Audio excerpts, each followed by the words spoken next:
Hello everyone, welcome to the core classes. Today is 11th December 2023 and like every day मैं हूं आपके साथ some current affairs topics को लेकर.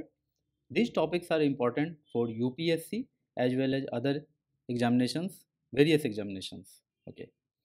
These are the topics which I am going to discuss today. So without wasting time, let's come to the first topic. Michigan province में Michigan जो place है वहाँ ऐसा देखा गया है कि जो सिफिलिस का जो केस है वो बहुत ही ज़्यादा बढ़ता जा रहा है. A cluster of cases of ocular syphilis has been recently reported in Michigan US. तो सिफिलिस आखिर होता क्या है? Syphilis is a sexually transmitted infection. ठीक है. It is caused by the bacteria. Bacteria का नाम क्या है? Treponema pallidum. ठीक है. ट्रेपोनेमा पैलेडियम एक बैक्टीरिया है जिसके कारण ये इन्फेक्शन होता है. आफ्टर द इन्फेक्शन हैपेंस, जब ये इन्फेक्शन हो जाता है, सिफिलिस बैक्टीरिया स्टे करता है बॉडी में for many years without causing any symptom. कोई सिम्टम नहीं दिखता है और ये बॉडी में रहता है. लेकिन जब देखो स्टेज 1 में क्या होता है, 3 से लेकर 90 डेज तक ये रहता है और कहीं कहीं शोर आना शुरू होता है. एक घाव टाइप का जो एक शोर आपको दिखना शुरू होगा बॉडी के ऊपर. और उसके बाद फिर जब स्टेज 2 आता है, that means 4 to 10 weeks after initial infection. Initial infection के 4 टू 10 वीक्स के बाद, ठीक है, तो बॉडी में रैशेस आने शुरू हो जाते हैं. पूरे बॉडी में रैशेस दिखने लगते हैं और ज़रूरी नहीं है कि ये 4 टू 10 वीक्स में ही हो जाएगा. कभी कभी ये बॉडी में स्टे करता है विदाउट काउजिंग एनी सिम्टम. ठीक है, कोई सिम्टम नहीं दिखाएगा और सालों बाद फिर ये एक्टिवेट होता है, तब ये ऐसा कुछ दिखाता है. तो ऐसा भी होता है.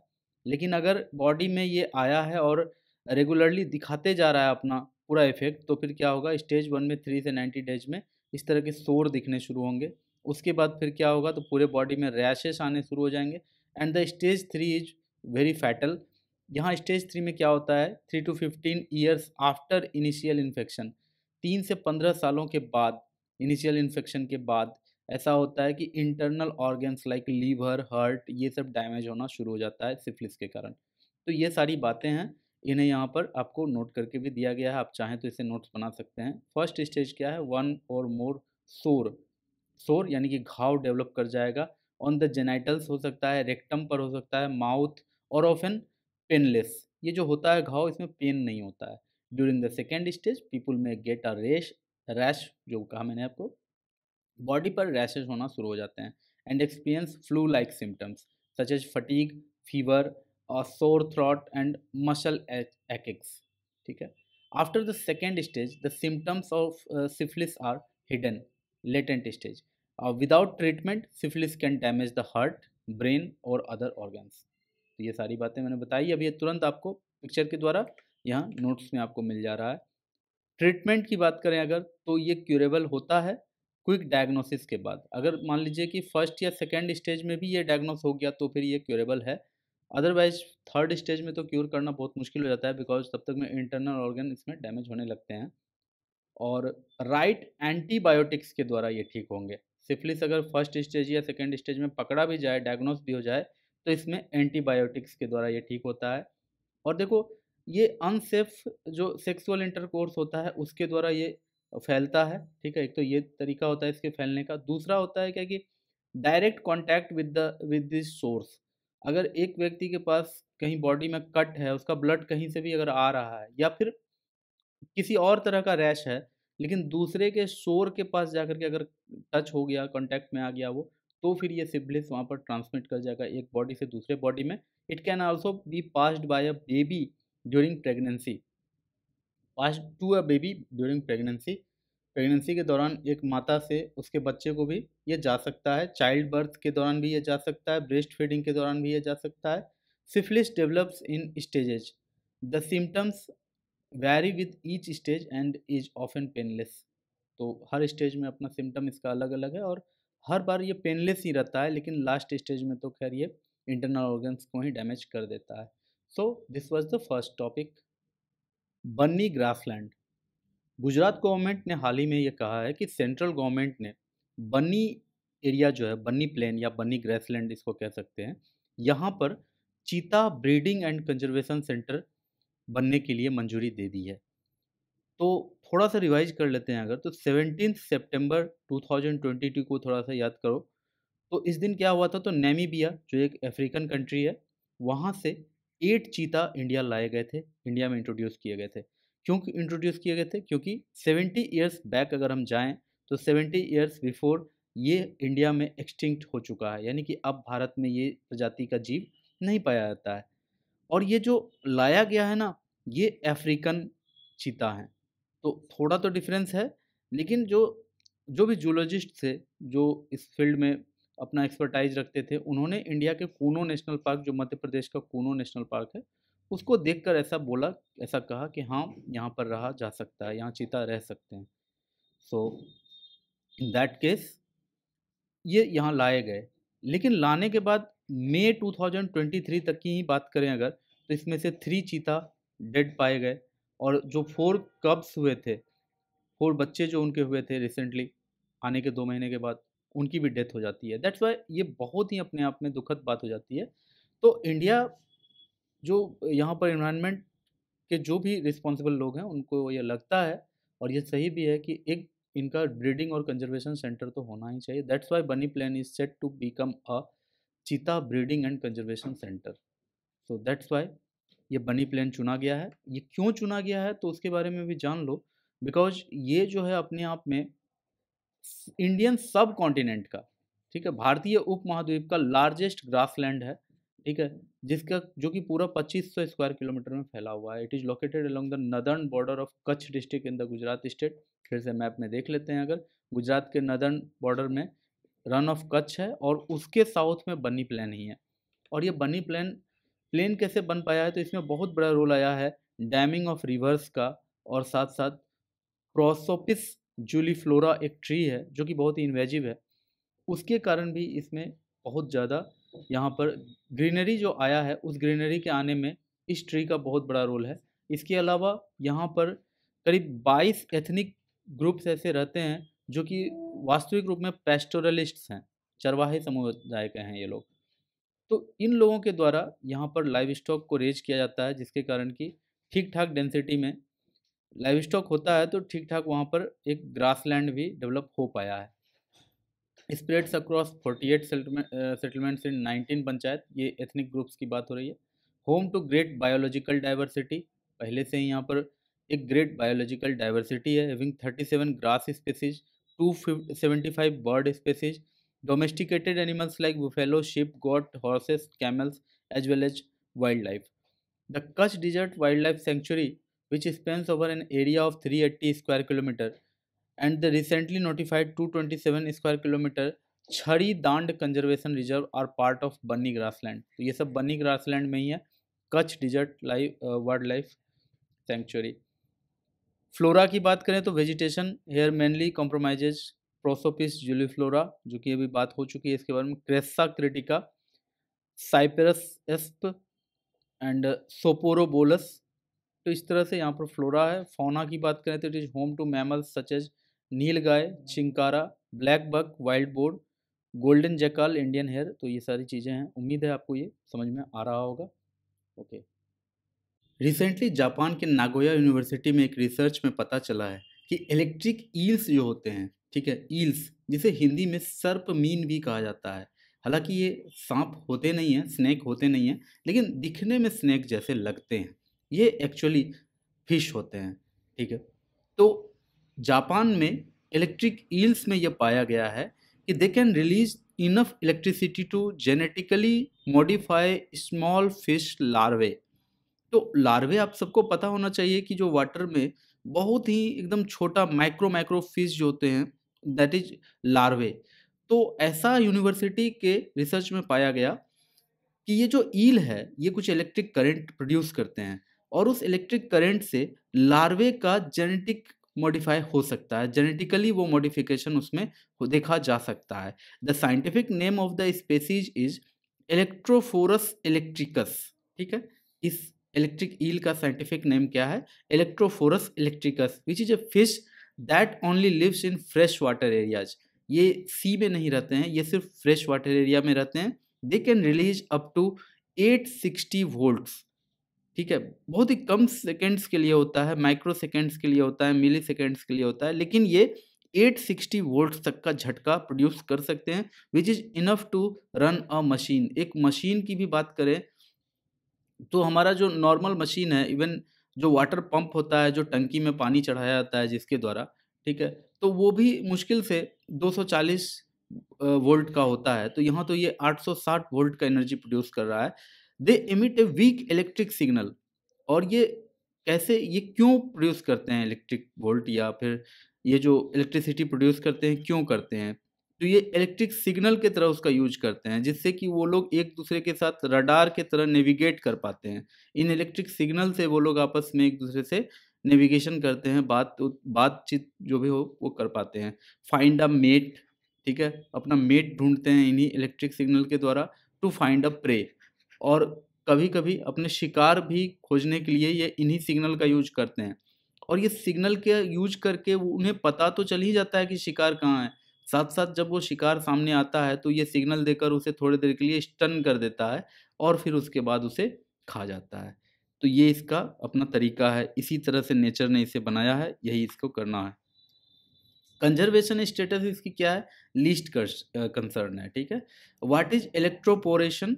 तो electroporation uses an electric field to create temporary pores in the cell membrane. तो सेल मेम्ब्रेन में एक इलेक्ट्रिक फील्ड का यूज होता है, जिससे कि कुछ टेम्पररी पोर्स क्रिएट होता है। This lets molecules like DNA और proteins under the target cell. It has a, अगर अपीयरेंस की बात करें इलेक्ट्रिक ईल के बारे में, तो it has A slender snake like body and flattened head. तो बॉडी जो होता है इसका एक सांप के जैसा होता है, और हेड जो होता है इसका फ्लैट होता है, ठीक है। तो इस तरह से इसका अपीयरेंस है। इसके पास इसका हंटर ऑर्गन होता है, शैक्स ऑर्गन होता है, which make up about 80% of this fish body. This it can deliver a shock because its nervous system contains a number of disc shaped electrogenic electricity producing cells about called electrolytes. तो जिस तरह हमारे phone में electrolytes के form में lithium ion battery होता है लगा हुआ, उसी तरह से इस फिश के बॉडी में यहाँ इलेक्ट्रोलाइट्स होता है मेन इलेक्ट्रिक ऑर्गन में, जिसके द्वारा कि यहाँ पर करंट प्रोड्यूस होता है। और ये जो इसका है ये हंटर ऑर्गन है, ठीक है। और करंट का फ्लो इस होकर के होता है, ये प्रे को अपने जिस भी प्रे के चारों ओर ये खुद को सराउंड करता है, और उसे फिर इलेक्ट्रोक्यूशन के द्वारा मारकर फिर उसे खा जाता है। तो इस तरह से इसका चलता है सिस्टम। पोटेरोमाइसिस एस्टेरोक्सिलिकोला, ये एक फंगस का नाम है जो 407 मिलियन ईयर्स ओल्ड है। यानी कि इसे आप ऐसे समझिए कि 40.7 करोड़ ईयर्स ओल्ड है ये फंगस, जिससे के कारण इसे कहा जा सकता है कि this is the oldest evidence of fungi causing diseases. और ये जो पाया गया है पोटेरोमाइसिस, ये डिजीज काउज करता हुआ भी पाया गया है। यानी कि आज के डेट में जब इन्हें हम खोज पाते हैं राइनी चर्च के पास, राइनी चर्च कहाँ है? तो स्कॉटलैंड में है। बहुत ही फेमस जगह है जहाँ पर कि जो एंशियंट फॉसिल्स है, एंशियंट भी नहीं कहो, जो बहुत ही पुराने फॉसिल्स हैं इसमें आप देख पा रहे हैं। तो पुराने से पुराने फॉसिल्स, आज से 500 मिलियन ईयर्स एगो वाले भी फॉसिल्स आपको राइनी चर्च स्कॉटलैंड में मिल जाते हैं। तो वहाँ पर 407 मिलियन ईयर्स ओल्ड पोटेरोमाइसिस एक फॉसिल मिला है जो फंजाई का है।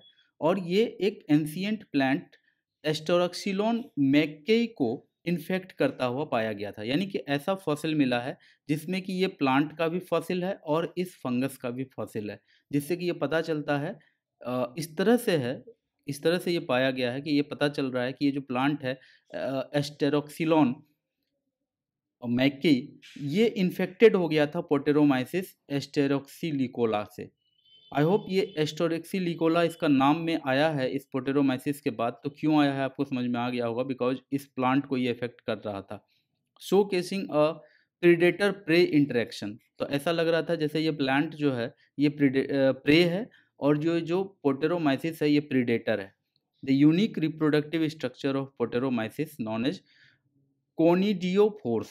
कोनिडियोफोर्स ये इसका रिप्रोडक्टिव स्ट्रक्चर होता है, यानी कि फंगस के भीतर का रिप्रोडक्टिव पार्ट आप कह लीजिए। तो ये एक अनयूजुअल शेप का था, एक अनयूजुअल फॉर्मेशन का था, जो जनरली फंजाई का होता नहीं है, वो देखने को इसमें मिल रहा था। अब राइनी चार्ट के बारे में बात करें तो ये एक साइट है स्कॉटलैंड में, is non for its well preserved early Devonian communities. तो डेवोनियन कम्युनिटीज की बात करें अगर, तो ये करीब वही 350 से लेकर के, यानी कि 425 या 410 मिलियन ईयर्स एगो से लेकर के 350 मिलियन ईयर्स एगो तक का जो टाइम है, ये पूरा टाइम को आप डेवोनियन पीरियड कहते हैं। और इसमें जो भी जीव उसमें हुए, जो भी ऑर्गेनिजम्स हुए, उनके फॉसिल मिल जाते हैं कहाँ पर, तो स्कॉटलैंड के इस एरिया में, इस साइट पर, राइनी चार्ट के साइट पे। आई होप मैं आपको ये समझाने में सक्सेसफुल हूँ। अब जो नेक्स्ट इसमें हमें देखना है, डेवोनियन पीरियड के बारे में देखना है कि डेवोनियन पीरियड आखिर किसे कहते हैं, डेवोनियन पीरियड। तो ये एक पिक्चर है जिसमें कि आपको बहुत कुछ देखने को मिलता है। सो यहाँ पर आप देख पाते हैं डेवोनियन पीरियड। तो देखो ये एक अंदाजा रहता है कि अभी जो हम लोग हैं उसको जीरो कह दिए हैं, और इस तरह से हम मान के चलते हैं कि 4540 million years ago formation of the earth हुआ था। ठीक है, उस हिसाब से ये जो डेवोनियन है, यहाँ पर first seed plants, cartilage fish, ये सब देखने को मिला। ये सब जो जीव आप देख रहे हैं, ये सब ऑर्गेनिज्म, ये सब डेवोनियन का ही था। और इसके अलावा कहा जाता है कि इसे एज ऑफ फिशेस कहा जाता है, डेवोनियन पीरियड को कहा जाता है age of fishes, because of diverse, abundant, and in some cases bizarre types of these creatures that swam Devonian seas, forest and the coiled shell-bearing marine organisms, shell-bearing marine organisms Devonian period में ही develop हो पाए। इसके अलावा first four legged amphibians भी इसी Devonian period में ही appear हुए, indicating the colonisation of land by vertebrates. During the Devonian there were three major continental masses. North America और यूरोप एक साथ था, जो कि इक्वेटर के पास था, with much of their current area covered by shallow seas. To the north lay a portion of modern Siberia. ठीक है, नॉर्थ में मॉडर्न साइबेरिया जो आज के डेट में है, वैसा साइबेरिया उस समय था। A composite continent of south America, Africa, Antarctica, India and Australia dominated the southern hemisphere.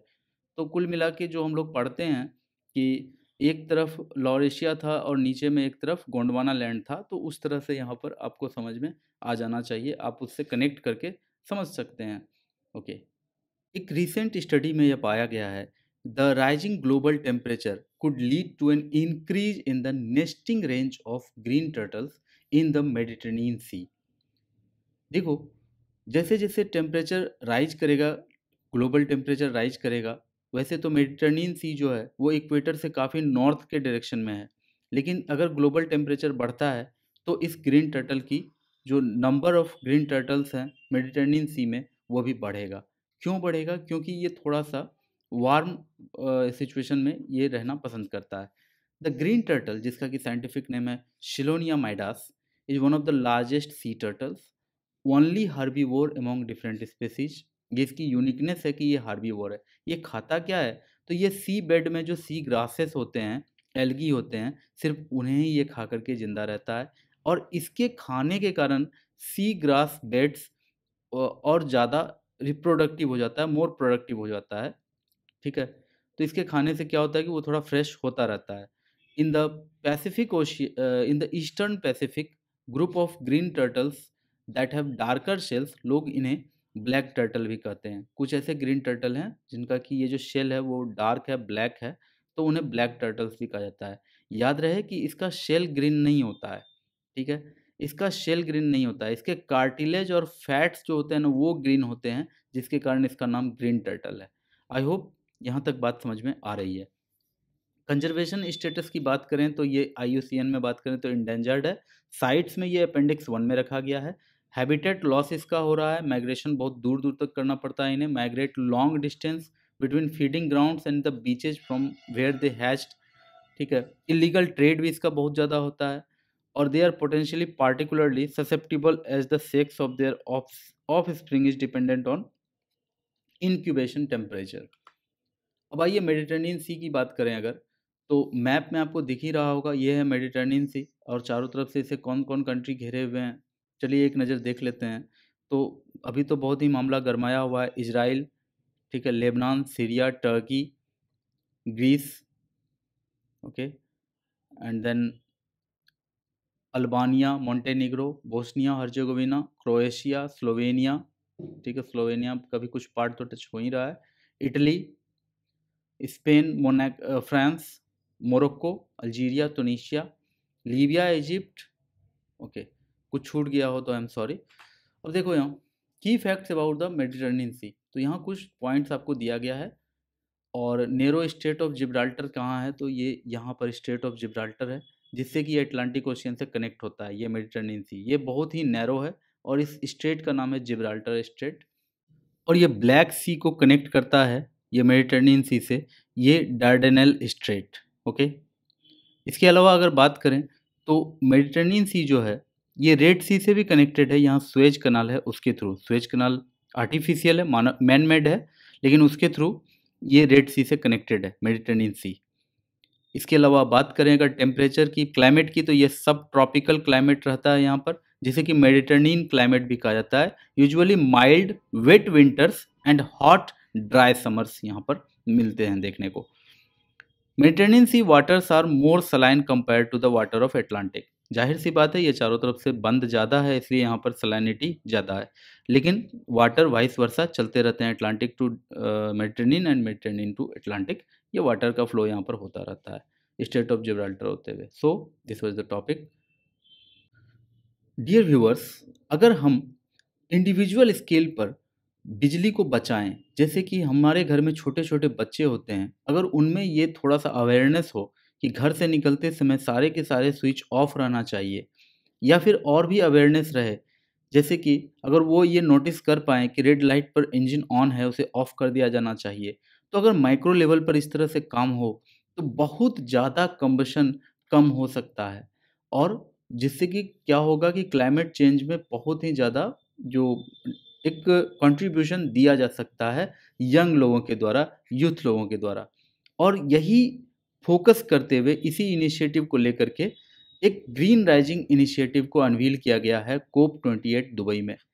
और ये अनवील करने वाले हैं कौन कौन, तो यूनिसेफ का एक बॉडी है generation unlimited, and our India's ministry of environment, forest and climate change.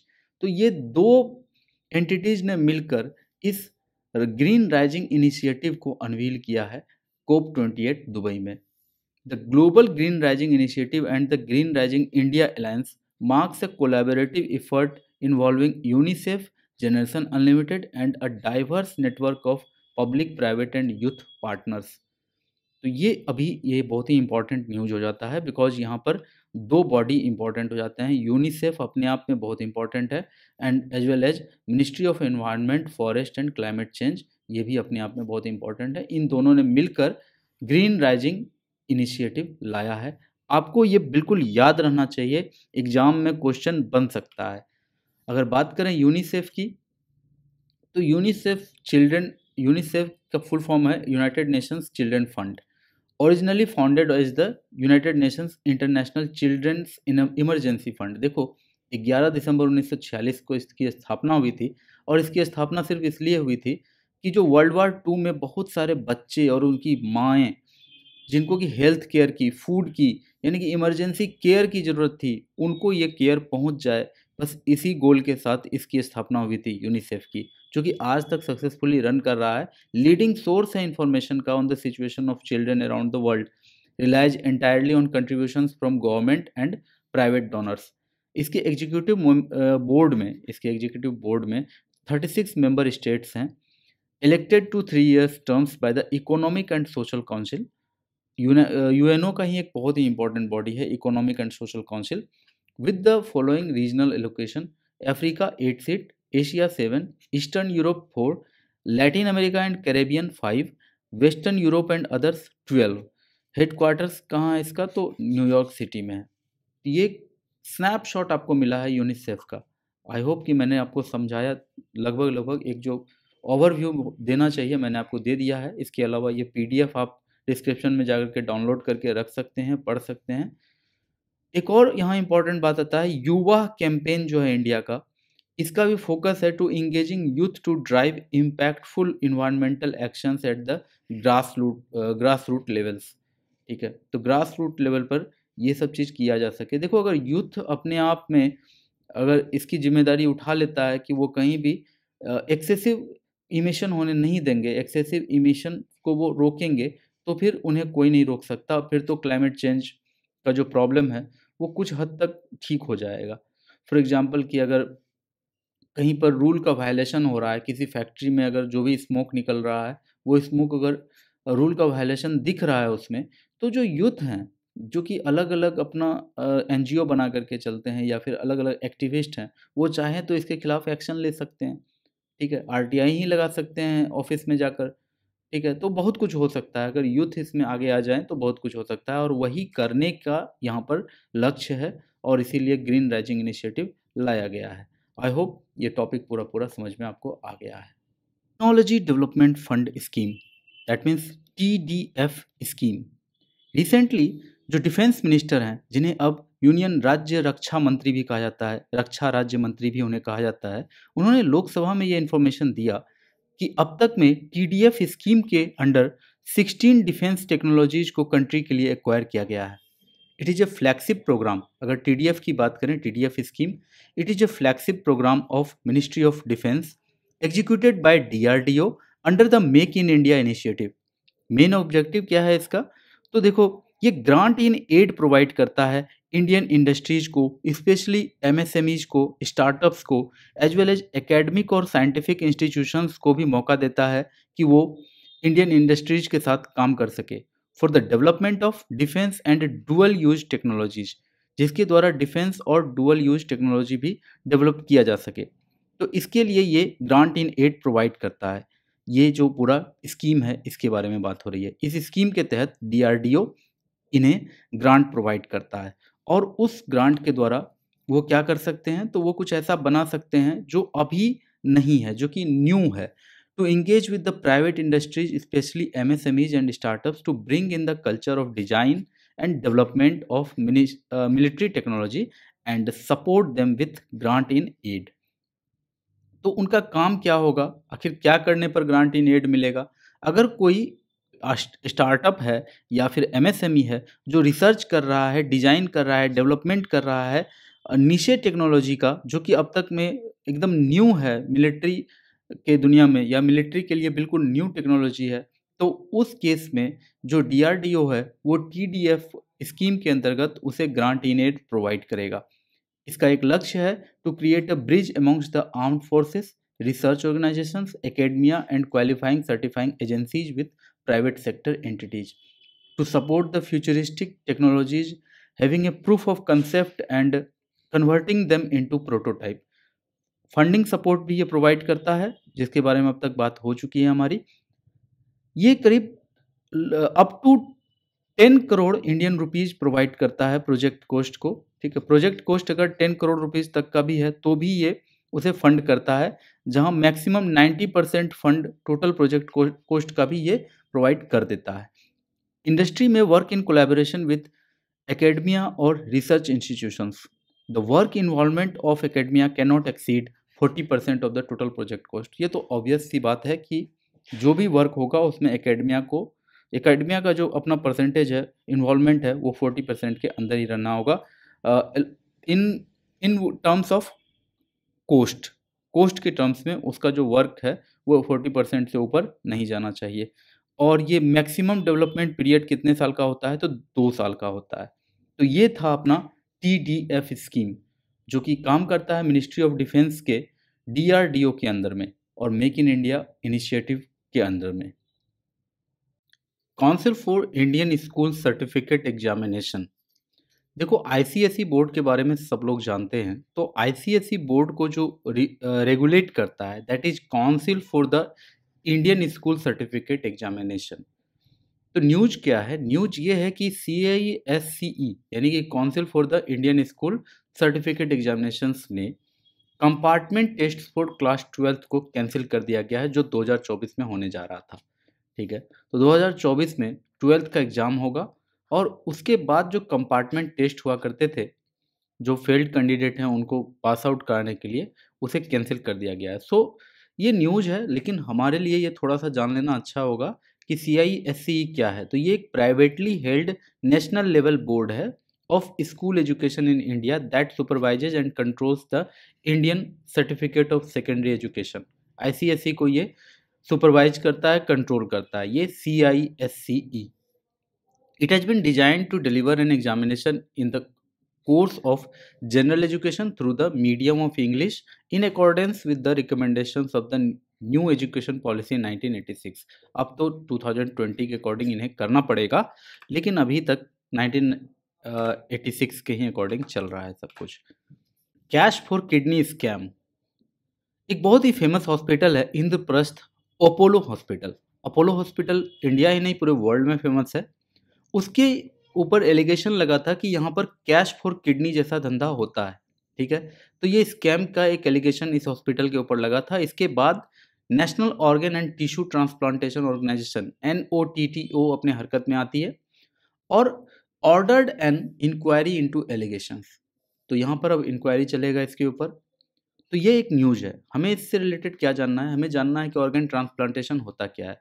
देखो, जब एक किसी डोनर के बॉडी से कोई ऑर्गन या टिश्यू निकाल कर किसी दूसरे बॉडी यानी कि रेसिपेंट के बॉडी में जब उसे ट्रांसप्लांट कर दिया जाता है उसी ऑर्गन या टिश्यू को सर्जिकली, तो उसे कहा जाता है ऑर्गन ट्रांसप्लांटेशन।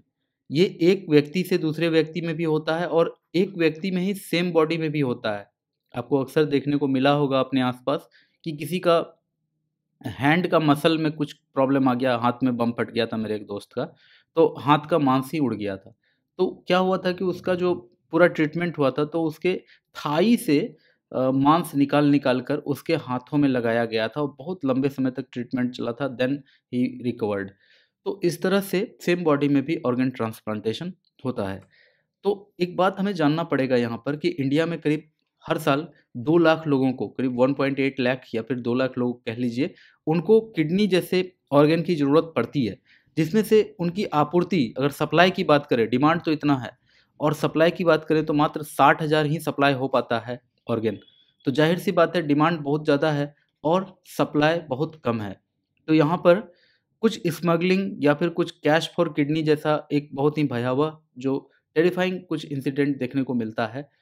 तो ऐसा इसलिए होता है क्योंकि जो lack of organised systems for organ procurement है इंडिया में from deceased donors.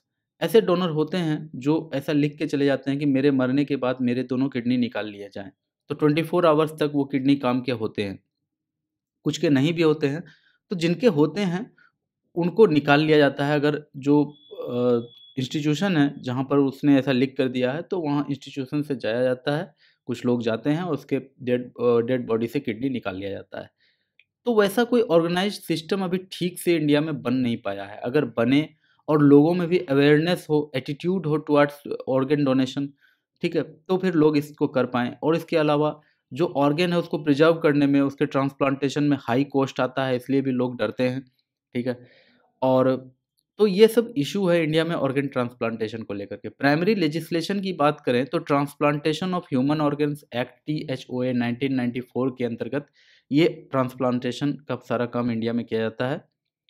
Earlier this year government release modified national organ transplantation guidelines, जिसमें यह कहा गया कि डिसीज्ड डोनर से लिया गया ऑर्गन 65 ईयर्स तक के एज के लोगों के बॉडी में लगाया जा सकता है, ठीक है। उसके ऊपर वाले एज के बॉडी में नहीं लगाया जाएगा। ऑब्वियस सी बात है, उसके ऊपर वाले एज के बॉडी उतना ज़्यादा संभालने में भी सक्षम नहीं है कि उसमें नया ऑर्गन लगाया जा सके सर्जिकली। अबाउट NOTTO की बात करते हैं अगर, तो नेशनल लेवल ऑर्गेनाइजेशन है जो कि ministry of health and family welfare के अंडर काम करता है। Functions as apex centre for coordination and networking for procurement and distribution of organs and tissues and registry of organs and tissue donation and transplantation in country. ये apex body है, ये सारी चीज़ों को देखता है, ट्रांसप्लांटेशन, डोनेशन, ये सारी बातों को NOTTO रेगुलेट करता है। Okay, now the next topic is Lok Sabha expels an MP from the parliament based on the ethics committee report in a cash for query case। Mahua Moitra, लगभग सभी लोग इनका नाम अब जान गए हैं। तो ये एक सांसद हैं, वेस्ट बंगाल से ये बिलोंग करती हैं।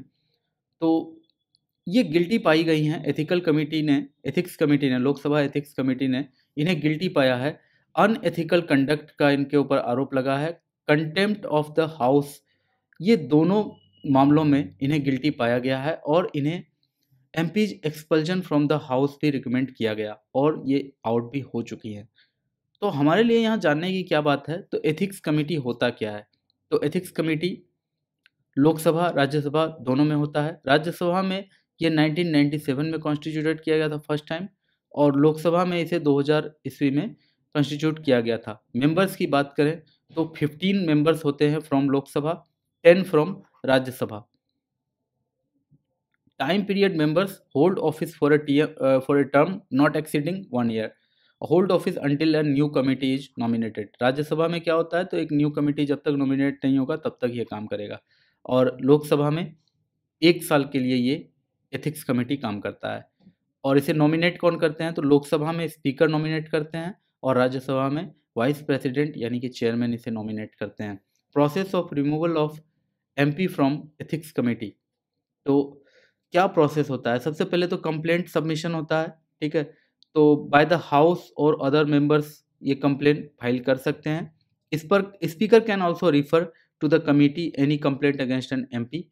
कमिटी इवेल्युएशन करता है, ये जो एथिक्स कमिटी है ये प्राइमा फेसी इंक्वायरी करता है और एग्जामिन करता है कंप्लेन को कि कितना सही है ये कंप्लेन, ठीक है। कंप्लेन का इवेल्युएशन करता है और उसके बाद रिपोर्ट एंड डिसीजन वो एथिक्स कमेटी के द्वारा दिया जाता है। उसके ऊपर फिर लोकसभा में बहस होती है और फिर Lok Sabha just like a court अपना फैसला सुनाती है। लाइक ए कोर्ट बोल रहा हूँ, कोर्ट नहीं बोल रहा हूँ।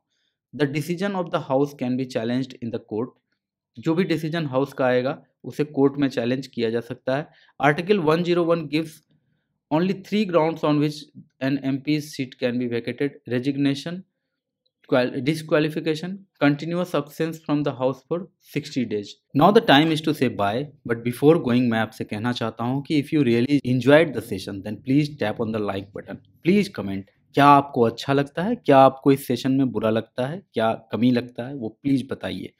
Your any kind of participation encourages me a lot. आपका एक कमेंट मुझे एनर्जी से फुल कर देता है। With this note I conclude this session. मिलते हैं नेक्स्ट सेशन में। Till then goodbye, take care.